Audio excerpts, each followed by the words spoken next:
আজকে আপনাদের সাথে সরিষা ইলিশের রেসিপি শেয়ার করব। খুব সহজভাবে কিভাবে সরিষা ইলিশ করা যায় সেই রেসিপিটি শেয়ার করব। করে মাছের আঁশ ছাড়িয়ে নিব।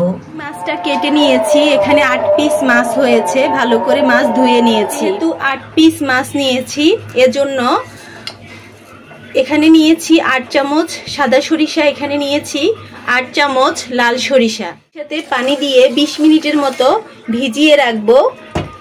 এরপর পরিষ্কার করে ধুয়ে নিই। এখানে পরিষ্কার করে সরিষাগুলো ধুয়ে নিয়েছি।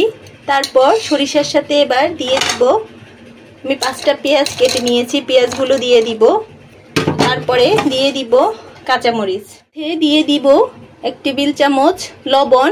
সব একসাথে করে ব্লেন্ড করে নিব। এখানে আমি হলুদ, লবণ, মরিচ 1 চামচ করে নিয়েছি। এবার যে প্যানে সরিষা ইলিশ করব সেই প্যানের মধ্যেই দিয়ে দিব এগুলো। তারপর ভালো করে মাছের সাথে মিশিয়ে নিব। ভালোভাবে মেখে নিয়েছি। এবার 10 মিনিটের জন্য রেস্টে রেখে দিব।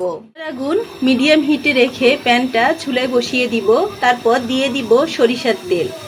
অবশ্যই সরিষা ইলিশ সরিষার তেল দিয়েই করতে হবে। এখানে আমি 1 কাপ সরিষার তেল দিয়েছি।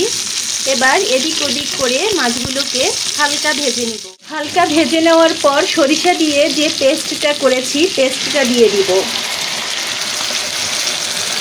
যখন অনেকটা রান্না হয়ে যাবে তখন দিয়ে দিব কাঁচামরিচ। গোটা করে কাঁচামরিচ দিয়ে আবার ঢাকনা দিয়ে 10 মিনিটের মতো রান্না করব।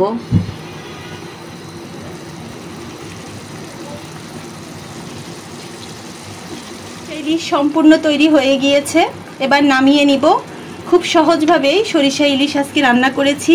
কার কাছে কেমন লেগেছে কমেন্ট করে অবশ্যই জানাবেন। এইভাবে সরিষা ইলিশ রান্না করলে ঝটপট রান্না করা যায় আর খেতেও ভীষণ মজা হয়।